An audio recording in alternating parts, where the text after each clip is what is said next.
gran privilegio para mí estar aquí esta mañana, un gran honor. Caminé muy cerca al ministerio de la Confra por muchos años y estaba haciendo reminiscencias en mi mente que la última vez que prediqué aquí fue hace 17 años. Pasa el tiempo. Bueno, feliz Día del Padre para todos los padres que están acá, que Dios les bendiga de una manera muy especial. Yo sé que la mayoría están nerviosos, pero les prometo terminar antes del pitazo inicial. Yo no tengo hambre, yo voy directo del sermón al primer minuto del partido. No, nos iremos mucho antes. Esperemos que así sea. Hay un fresco, una pintura muy hermosa que fue pintada, perdónenme la redundancia, ¿no es cierto?, por el gran pintor holandés Rembrandt, quien plasmó en el lienzo, esta pintura se encuentra en el Museo del Ermitaño, en San Petersburgo, en Rusia, la antigua Unión Soviética. Y allí en este lienzo, que es muy pertinente para el día de hoy, Rembrandt pintó la historia de un padre, de un papá. El personaje principal del cuadro es el padre de un pasaje del Evangelio muy conocido, muy bien conocido, pero no muy bien nombrado. Lo hemos llamado erróneamente a este pasaje la parábola del hijo pródigo. Muchos a lo largo de la historia han considerado esta parábola como el más completo y profundo retrato de la condición de la naturaleza humana, pero por sobre todo de la condición de Dios, de cómo es el corazón de Dios, de cómo es el Padre que tenemos en los cielos, el papá, hoy que hablamos del Día del Padre que tenemos en los cielos. San Lucas, el evangelista que nos narra este pasaje en el capítulo 15, nos da a conocer al inicio del pasaje el contexto en el cual el Señor Jesucristo predicó esta parábola y lo hace diciendo estas palabras. Dice, muchos recaudadores de impuestos y pecadores se acercaban a Jesús para oírlo, de modo que los fariseos y los maestros de la ley se pusieron a murmurar. Este hombre, decían los religiosos, este hombre recibe a los pecadores y come con ellos. No podían los muy religiosos de esa época, ¿por qué no decirlos, como los de todas las épocas, comprender y aceptar que a alguien que presumía en venir de Dios, que decía llamarse el Hijo de Dios, pudiera tener relación alguna con aquellos parias, aquellas personas destituidas por una sociedad y por una realidad religiosa excluyente e hipócrita. Disculpen.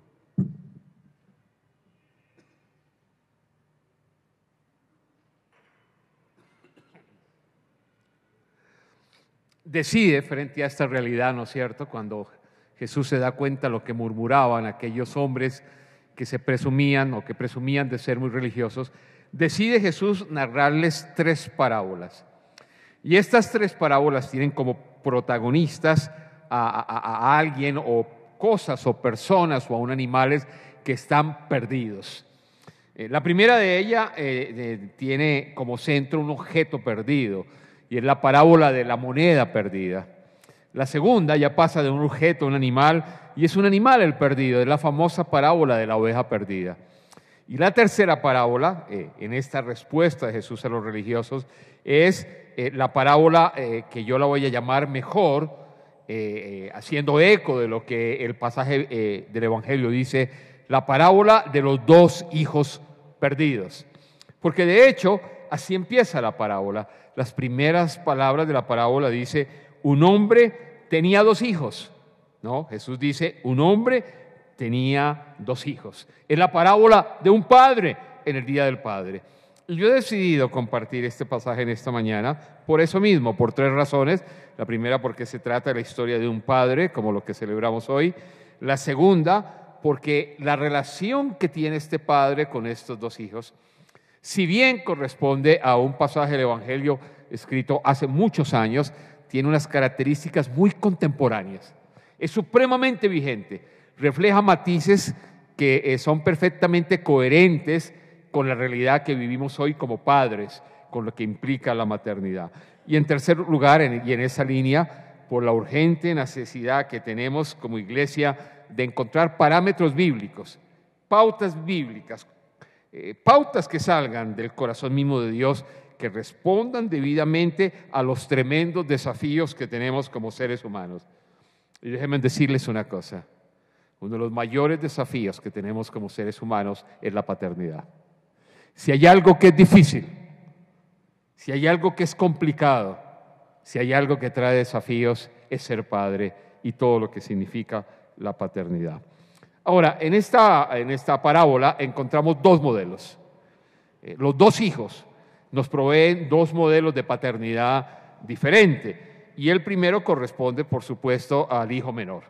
Dice, y leo de la parábola, dice, el menor de ellos, el más jovencito, le dijo a su padre, papá, dame lo que me toca de la herencia. Así que el padre repartió sus bienes entre los dos. Poco después el hijo menor juntó todo lo que tenía y se fue a un país lejano. Allí vivió desenfrenadamente y derrochó su herencia. Cuando ya había gastado todo, sobrevino una gran escasez en la región y él comenzó a pasar necesidad. Así que fue y consiguió empleo con un ciudadano de aquel país, quien lo mandó a sus campos a cuidar cerdos. Tanta hambre tenía que hubiera querido llenarse el estómago con la comida que daban a los cerdos, pero aún así nadie le daba nada. Ese es el paradigma del primer hijo. Ese es el patrón del primer hijo, que como lo percibimos, ¿verdad?, en el mensaje, parece tratarse de un muchacho muy joven, de un muchacho autónomo que decide ser agente de su propio destino, que decide, yo lo voy a hacer a mi manera, ¿no? Y, ¿por qué no decirlo? Quizás podemos percibir también un cierto espíritu de rebeldía en su actitud. La conducta de este muchacho en nuestros estándares contemporáneos de hoy en día podría parecer corriente. Me voy de la casa, voy a arrendar un departamento, voy a vivir a mi manera. Sin embargo, en la cultura pastoril de la Palestina de hace más de 2000 años, correspondería a someter al padre a una gran vergüenza y deshonra pública, y sería el equivalente a desear sin ningún escrúpulo lo peor para ese padre. Ya hemos visto en la parábola que el muchacho pide su herencia, ¿no?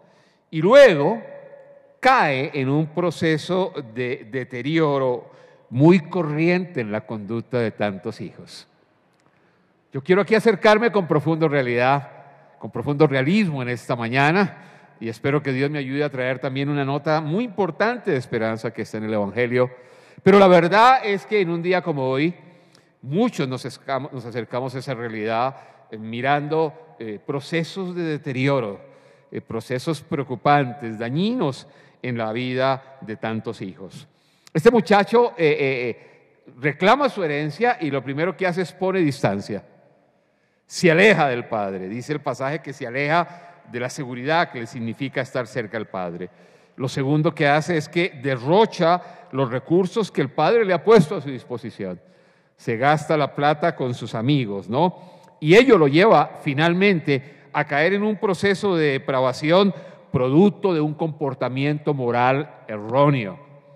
Cuando el hijo mayor habla con el padre más adelante en la parábola, lo vamos a leer, le dice, es que ese muchacho, ese hermano mío, tu hijo, le dice, ¿no es cierto?, ha despilfarrado su dinero, su herencia con prostitutas, ¿no? Es un comportamiento moral cuestionante, preocupante, erróneo. Y al final, por supuesto, lo pierde todo. Y dice la parábola que termina cuidando cerdos y anhelando a lo menos la comida que los cerdos reciben. Ahora, al mirar ese comportamiento en esta mañana y haciendo eco en una interiorización muy sincera en nuestra condición, uno se preguntaría, ¿no es acaso la experiencia que ese muchacho vive la que muchos padres vivimos de alguna manera? ¿No es acaso esos brotes de rebeldía, ese poner distancia, ese derroche de los recursos, ese deterioro, esa descomposición moral, ese final momento de silencio, de soledad, de quedarse sin nada, la que muchas veces hijos experimentas y nosotros como padres tenemos que experimentar. La verdad es que la paternidad es una experiencia muchas veces ingrata, es una experiencia dolorosa. Muchas veces invertimos lo mejor que tenemos en nuestros hijos para experimentar al final del día una actitud de altivez, una actitud de ingratitud, ¿por qué no decirlo? Una actitud de abandono. Nuestro corazón se quiebra cuando contemplamos a la distancia a esos hijos que amamos derrochar todo lo que les dimos con tanto esfuerzo. Y cuando muchas veces tenemos que ser testigos impotentes del doloroso deterioro de sus vidas. No se pongan muy tristes. Este pastor que invitaron hoy no viene aquí a contarles grandes tristezas, pero sí acercarme con mucho realismo, sin triunfalismo, a la experiencia que muchos vivimos como padres. Esta mañana, muy temprano, ¿no?, estaba escribiendo algunas notas a los miembros de la comunidad que tengo el privilegio de presidir en la ciudad de Houston y reflexionaba en el modelo de la paternidad que se refleja o que brota a partir de la experiencia de la cruz de Cristo en el Calvario. Es la cruz de un dolor increíble del Padre. El Padre de los cielos contempla a su Hijo, que es torturado, que es abofeteado, que es mancillado, que es humillado, que es herido, que es golpeado hasta la muerte, ¿no? Ahí el Padre observa desde la distancia, como con un puñal clavado en el pecho, la horrenda agonía de su Hijo. Y sabe bien el Padre que esa agonía es el camino a la vida y a la esperanza. Y eso nos llena de esperanza, ¿por qué no decirlo, padres? Porque muchas veces en la confianza que tenemos en Dios, en ese esperar en Dios más allá de circunstancias adversas, anticipamos en fe que más allá de esas circunstancias dolorosas y difíciles, esas circunstancias sean el camino a la vida y a la esperanza misma en nuestra relación con ellos. Pero esta cruz también, y pensaba un poco esta mañana, es la cruz del dolor del Hijo. Y yo sé que en días como estos, muchas personas no tienen mucho que celebrar, porque la referencia que tienen de sus padres son experiencias dolorosas, ¿no? Es interesante porque la cruz de Cristo es también la cruz del abandono del Hijo. En esa tarde de Viernes Santo que muchos recordamos, una de las 7 afirmaciones que hace Jesús es precisamente diciéndole a su Padre: papá, ¿por qué me has abandonado? ¿Recuerdan? Dios mío, ¿por qué me has abandonado? ¿No? Esta comunión perfecta que los evangelios nos narran entre padre e hijo se ve rota en un momento por el pecado, y entonces ese hijo exterioriza el tremendo sentimiento, el dolor profundo que le significa el abandono del Padre. El modelo de la cruz es también el modelo del abandono, de tal manera que muchos hoy experimentamos la agonía que nos produce el dolor de nuestros hijos, pero muchos hoy experimentamos como hijos esa situación de aquel padre que nunca conocimos, quizás para algunos, que tal vez dejó temprano el hogar para otros, que quizás estaba presente pero estaba ausente. Ustedes saben de qué hablo, y que aún padres que nos miraban desde la distancia, ausentes en las horas más aciagas de nuestra vida. Ese es el primer modelo, el primer patrón de la paternidad que encontramos allí en la Escritura.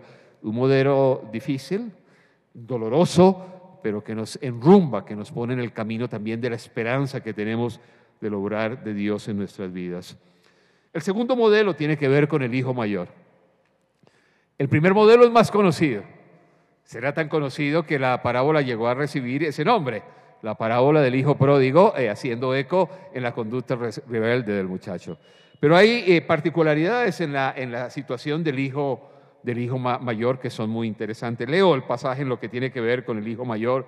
Dice: mientras tanto, el hijo mayor estaba en el campo. Al volver, cuando se acercó a la casa, oyó la música del baile. Entonces llamó a uno de los siervos y le preguntó qué pasaba. «Ha llegado tu hermano», le respondió, «y tu papá ha matado el ternero más gordo porque ha recobrado a su hijo sano y salvo». Escuchen esto. Indignado, el hermano mayor se negó a entrar. Así que su padre, el buen padre, salió a suplicarle que lo hiciera. Pero él le contestó: «Fíjate, ¿cuántos años he servido sin desobedecer jamás tus órdenes, y ni un cabrito me has dado para celebrar una fiesta con mis amigos. Pero ahora llega ese hijo tuyo que ha despilfarrado tu fortuna con prostitutas, y tú mandas matar en su honor el ternero más gordo. Parece que se trata, cuando leemos este pasaje, como decimos de una manera muy corriente, de un buen muchacho, ¿verdad? Se ha quedado con el padre, dice el texto, sirviéndole por muchos años, aparentemente siendo sumiso y obediente, ¿no? La parábola en sí, leímos al comienzo, le describe regresando del campo, muy seguramente de cumplir muy responsablemente sus deberes. Sin embargo, y esto es muy importante, el regreso del hermano menor se constituye en la prueba suprema de su verdadera condición humana, de lo que hay en su corazón. Allí nos damos cuenta entonces que surgen cosas imprevistas. Le es, por ejemplo, imposible para él aceptar la misericordia del Padre y el perdón que el Padre está extendiendo a aquel muchacho rebelde. ¿Por qué no decirlo? Se llena de envidia y deja en evidencia una conducta arrogante. Tiene de sí quizás un concepto más grande de la realidad. Inclusive se atreve a afirmar erróneamente, faltando la verdad, que le ha obedecido todo al Padre, que nunca le ha desobedecido en nada, ¿no es cierto? Como si hubiera sobre la faz de la tierra un solo ser que pudiera hacer de manera veraz tal afirmación. ¿Estamos de acuerdo? Me pregunto en esta mañana si hay alguien aquí que pueda decir: yo nunca desobedecí a mi padre o a mi madre. Déjenme decirles en esta mañana que muchos tenemos la bendición, el privilegio de tener hijos excelentes. Algunos de esos hijos nos estarán rodeando acá, o muchos de los que hemos estado acá o que estamos aquí esta mañana, hemos sido hijos responsables. Yo doy gracias a Dios por hijos así, ¿no? Y mi corazón, nuestro corazón, ha de llenarse de gratitud por la bendición de tener hijos responsables, fieles, que nos acompañan, que han trabajado por nosotros, que nos honran, que nos respetan, en contraste a la actitud rebelde del muchacho más joven. Y tal vez tú has sido un hijo de esas características dentro de esta descripción primaria de fidelidad y compromiso, y debes sentirte satisfecho, orgulloso de ello. Y padres que tienen hijos de esas características, demos gracias a Dios por esta bendición. Pero debo de afirmar, a la luz de ser fiel al texto bíblico, lo que el texto nos comunica, debo afirmar con la autoridad de la palabra y con la experiencia de los años, que en muchas ocasiones debajo de la piel se esconden sentimientos horrendos que igualmente nos apartan del amor del Padre, y que en circunstancias particulares salen a flote para mostrarnos muchas veces el egoísmo, la arrogancia de la condición humana. He visto familias enteras resquebrajarse totalmente como producto del orgullo y la altivez de aquellos que se sienten perfectos, ¿no? Y por ende merecedores únicos de todas las dádivas paternas. Hay un escritor americano, un prestigioso ministro religioso, un escritor conocido que ha publicado un excelente libro acerca de este pasaje bíblico que recomiendo ampliamente. Se llama, él le pone por título, haciendo eco a lo que realmente es el pasaje, El Dios pródigo. Y allí hace una afirmación que siempre me ha sacudido. Él dice: en los estándares de Dios, no en los humanos, ¿no es cierto? El ser humano no conoce en lo profundo el corazón del hombre. En los estándares de Dios, dice Keller, se pierden hijos por hacer lo malo. Pero también trágicamente se pierden hijos por presumir hacer todo lo bueno. Y cuando yo pienso en eso, nada temo más en la vida que aquellos que tienen tal concepto de sí mismos. Que el Señor nos guarde, hay veces, de asumir que nuestra conducta se hace merecedora de todo favor divino. Ahora, estos son los dos modelos, pero permítanme en los minutos que nos quedan hablar de lo que es más importante en esta parábola, que es de su protagonista, de ese padre, de ese papá celestial que en esta parábola se acerca a estos dos hijos tan diferentes, que de maneras diferentes le buscan, pero al mismo tiempo abusan de su generosidad de su misericordia, de su amor. Este padre tiene una característica interesante. Es un padre que corre en busca de sus hijos, que sale al encuentro de sus hijos. Cuando el menor regresa, dice la parábola, dice por fin, hablando del muchacho, recapacitó y se dijo: ¿cuántos jornaleros de mi padre tienen comida de sobra y yo aquí muero de hambre? Tengo que volver a mi padre y decirle: papá, he pecado contra el cielo y contra ti, ya no merezco que se me llame tu hijo. Trátame como si fuera uno de tus jornaleros. Este muchacho no solo piensa eso, sino que se pone en marcha. Dice, así que emprendió el viaje y se fue a su padre. Todavía estaba lejos cuando su padre lo vio y se compadeció de él. Quiero repetir esa frase, todavía estaba lejos cuando su padre le vio y se compadeció de él. Salió corriendo a su encuentro, lo abrazó y lo besó. El joven le dijo, papá, he pecado contra el cielo y contra ti. Ya no merezco que se me llame tu hijo. Papá, he pecado contra el cielo y contra ti. Ya no me merezco que se me llame tu hijo. Pero el padre ordenó a sus siervos, pronto traigan la mejor ropa para vestirlo, pónganle también un anillo en el dedo y sandalias en los pies. Traigan el ternero más gordo y mátenlo para celebrar un banquete. ¿Por qué? Porque este hijo mío estaba muerto, pero ahora ha vuelto a la vida. Se había perdido, pero ya lo hemos encontrado. Y así que empezaron a hacer una gran fiesta. Yo enfaticé que el padre lo vea a la distancia. Y el que lo vea en la distancia solo explica una cosa, que el viejo ha estado esperándole todo el tiempo. Que quizás sentado desde una banquita y en su casa mira al horizonte día y noche, diciéndose cuándo volverá ese muchacho rebelde. Y cuando lo ve venir, no espera que llegue. No dice, vamos a ver qué cuento me trae este muchacho esta vez, sino que dice que su corazón es llamado a compasión, que al verlo arrepentido, este padre corre a su encuentro y lleno de amor le besa y le abraza. ¿Y por qué no decirlo? Ese es nuestro desafío siempre frente a la condición de los hijos que retornan a casa. Siempre. No da lugar la Escritura para aquellos modelos tales como frases que hemos oído algunas veces como, si sales por esa puerta, has muerto para mí. ¿Usted ha oído esa frase? Si cruzas ese umbral, no tienes ya papá. Me he olvidado de ti. No es el modelo del Evangelio. El modelo es de aquel padre que cuando ve un arrepentimiento responsable, genuino, el muchacho que vuelve confesando su pecado, corre a él, es movido a compasión y le abraza y le besa, le estrecha con ternura entre sus brazos. No tienen cabida entonces los hondos rencores, los resentimientos, que separan a padres y a hijos, que separan a individuos cuando se encuentran frente a un corazón arrepentido.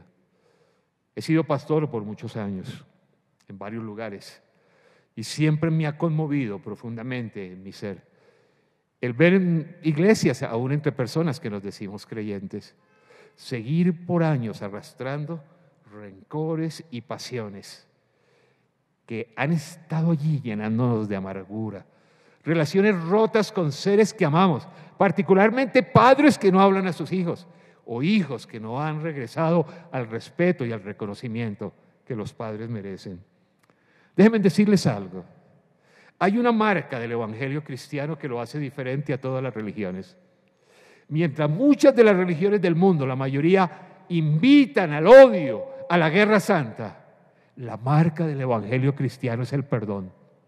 La marca del evangelio de Jesucristo, que está reflejado en su obra por nosotros en la cruz del Calvario, es el llamado a la reconciliación, al reencuentro, al diálogo, al perdón, a la paz, al restablecer las relaciones rotas y partidas, no en nuestras capacidades tantas veces limitadas, sino en el poder de Dios actuando en nosotros. Cuando el muchacho manifiesta no solo su arrepentimiento, ¿verdad?, sino que confiesa su pecado, porque le dice, pecado contra ti, contra el cielo. Pecado, ¿no? Esa categoría tan difícil de aceptar hoy en día, ¿no?, que no queremos reconocer, ¿no? Cuando no solo eso, sino que le pide que le trate como uno de sus jornaleros, le dice, papá, recíbeme como uno de tus jornaleros. Tal vez en el ánimo, muchos de los estudiosos dicen, de poder tratar de restituir todo el daño que ha causado con su conducta, tal vez de poder generar algún tipo de ingreso adicional que venga a compensar el deterioro económico que su arrogancia, su altivez, su rebeldía ha causado. Cuando eso ocurre y cuando el corazón de él es visto por el Padre en ese responsable y genuino arrepentimiento, el Padre le dice: no, yo te recibo como hijo. Maten el ternero gordo, traigan el anillo que le corresponde a los hijos, hagamos fiesta, porque el que estaba perdido ha sido hallado. Y ahí, mis amigos, esta mañana, la riqueza del evangelio cristiano, la esperanza que tenemos en un Dios que nos ama, en un Dios que nos da ejemplo de perdón, de restauración, de reencuentro, de paz, cuyo corazón vibra por ver restablecidas las relaciones que están quebradas, para que perduren la paz y el entendimiento y la concordia entre aquellos que se llaman sus hijos. Esta es la grandeza, vuelvo y reitero, del evangelio cristiano. No es el evangelio de la retaliación, no es el evangelio de la venganza, sino un llamado a la reconciliación cuando hay corazones arrepentidos y responsables. Y esta es la grandeza de Dios, de la gracia de Dios. Gracia que le cuesta tanto trabajo aceptar, especialmente a los que se creen buenos, sin darse cuenta que se pierden en la tragedia de sus pasiones escondidas. Se evidencia esto especialmente con ocasión de la salida del padre a encontrar a su segundo hijo. Corre a encontrar al primero, al rebelde, al muchacho que ha derrochado su fortuna, que se ha entregado a una vida inmoral.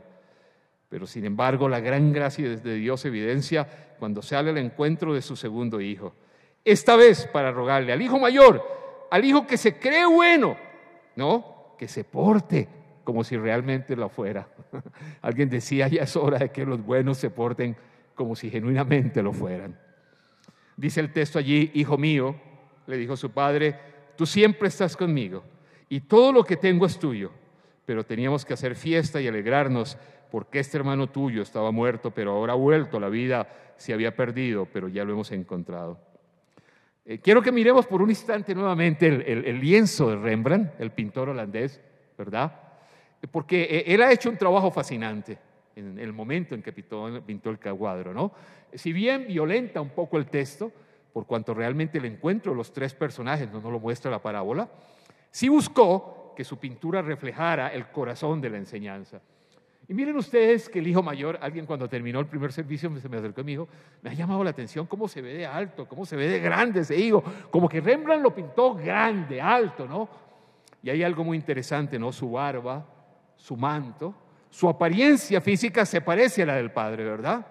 Cuando ustedes ven al padre que está ya hincado de rodillas recibiendo al hijo rebelde, podemos ver muchos de los atributos, una barba arreglada, el manto rojo, que refleja tanta dignidad.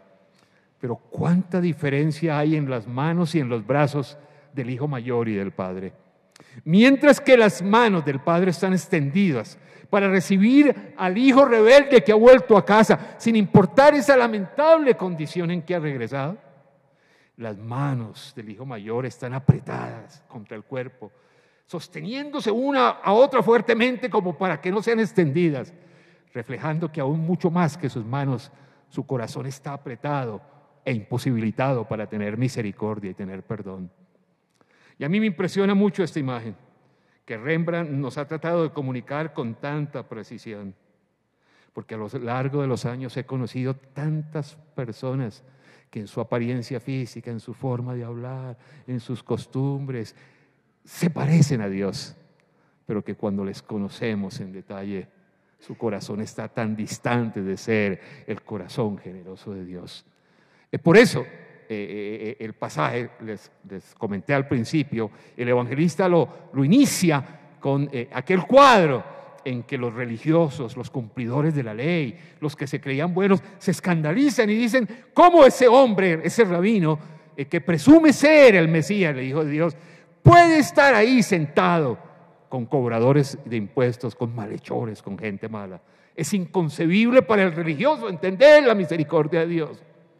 Y hoy tantos se apartan de Dios ante el testimonio muchas veces de una iglesia cualquiera que ella sea, en su hipocresía de no testificar con su conducta genuina el amor y la misericordia limitada que tiene el Padre por todos nosotros. Es increíble, ya llego hacia el final porque ya me empiezan a mirar nerviosos ustedes, ya viene la previa, me dicen, y no la podemos perder, ¿no? Es increíble, es trágico que tanto Jesús como el evangelista, a diferencia con lo que ha ocurrido con el hijo menor, que entra a casa y celebra y empieza la rumba y la parranda y el grupo vallenato empieza a tocar y se empieza a repartir las viandas, el texto nos lo dice.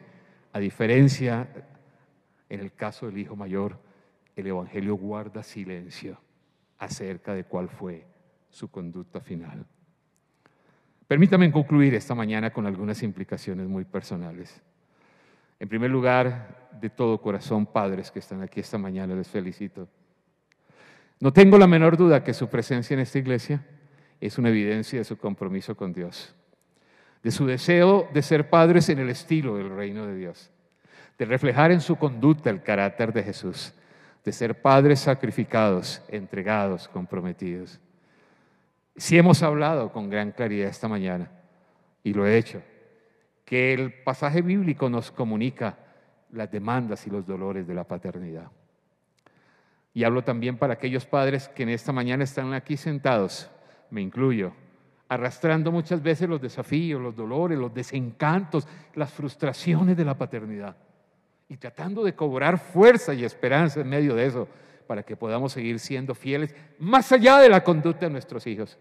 Porque el amor del que habla la Biblia es un amor incondicional, que no está determinado por la conducta de aquellos que reciben de nuestro amor, sino por nuestro compromiso y nuestra fidelidad más allá de lo que podamos recibir. Que Dios nos ayude como padres a seguir amando responsablemente, no maleducando, no justificando lo que no es justificable, pero sí con la misericordia y el corazón de aquel padre que corrió a estrechar a su hijo cuando lo vio venir genuinamente arrepentido, diciendo: Padre, hazme como uno de los jornaleros. Pero déjenme darles un desafío más, si me permiten, esta mañana, una aplicación personal más. Esta parábola va mucho más allá que el Día del Padre, y es la parábola que muestra a dos hijos perdidos, porque como lo decía antes, hay veces se está perdido por hacer lo malo, pero hay veces se está perdido por presumir hacer lo bueno. Ay de aquellos que nos sentimos buenos.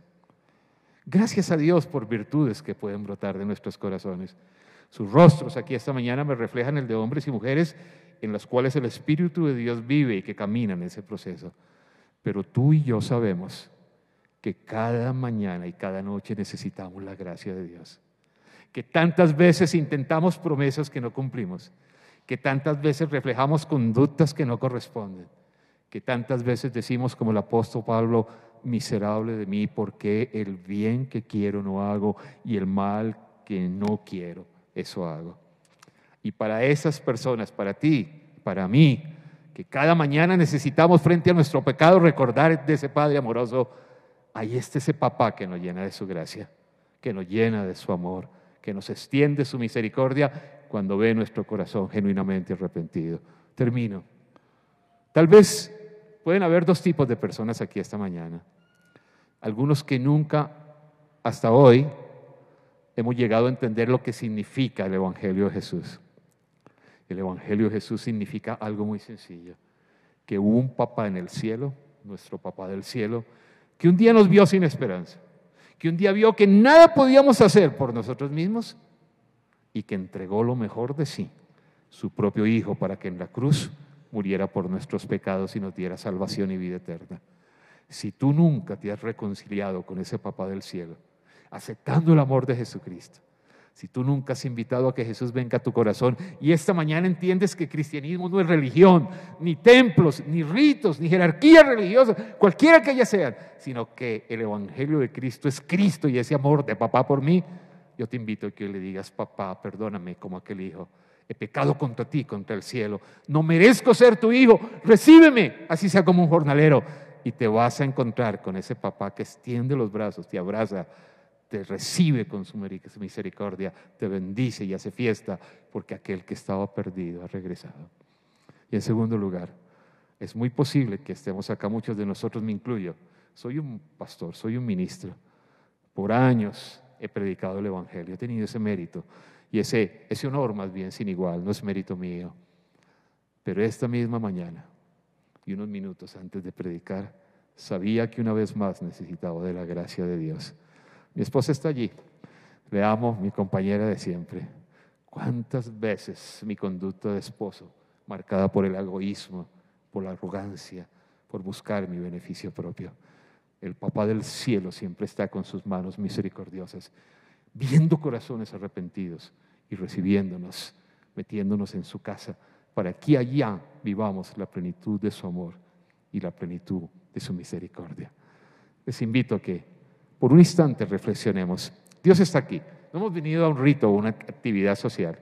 Hemos venido para estar en comunión con Él. Y Él está aquí por la presencia de su Espíritu y de alguna manera, estoy seguro, no por mí, por Él, que ha hablado a tu corazón en alguna dimensión en esta mañana. Yo quiero que guardemos por un instante silencio y en lo profundo del ser, mientras que oramos, respondamos a lo que Él ha traído a nuestro corazón en este día. Y luego voy a cerrar con una oración. Estemos delante de la presencia de ese Papá que nos ama increíblemente.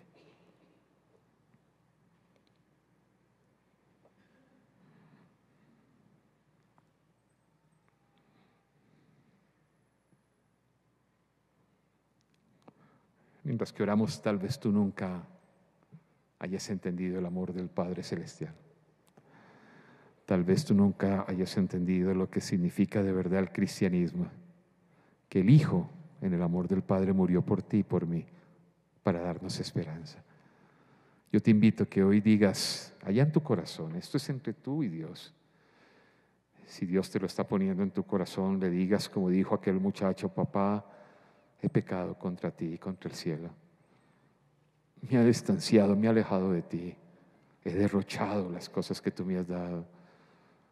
Me he deteriorado moralmente y me he quedado sin nada en las manos. Mi vida no tiene dirección, sentido ni propósito. Hoy vuelvo a ti arrepentido. Recíbeme como uno de tus jornaleros. Él dice en la palabra: todo el que viene a mí, yo no le echo fuera. Padre, gracias por esta mañana y por la belleza de tu evangelio y la esperanza de tu palabra. Gracias por el realismo de tu evangelio, que no nos esconde los dolores y tribulaciones de la vida cotidiana, las desesperanzas, las decepciones de la paternidad. Gracias porque nos afirma aquellos que de alguna manera nos has permitido ser hijos fieles, más allá de nuestra condición humana. Gracias porque nos desnudas para mostrarnos también muchas veces la arrogancia de nuestra aparente bondad y nos muestras que cada día necesitamos de ti. Nos entregamos a ti. Te damos las gracias, Papá amoroso, por bendecirnos y cuidarnos y querernos a todos, incluirnos en tus brazos y meternos en tu casa. Permítenos hoy en el Día del Padre, te lo pido como Padre, seguir tu modelo y ser un padre con el corazón tuyo, con la justicia tuya, con la responsabilidad tuya, que corro en busca de mis hijos y les abrazo y me hago un agente en medio de un mundo que habla de revanchas, de tantas cosas, de sentimientos agudos. En tus manos, Señor, me constituyo como tú en un agente de reconciliación, en un instrumento de tu paz. Gracias, Señor, en el nombre de aquel que es la expresión de ese amor, nuestro Señor Jesucristo. Oramos con gratitud. Amén. Amén. Feliz Día del Padre. Feliz Día del Padre. Gracias.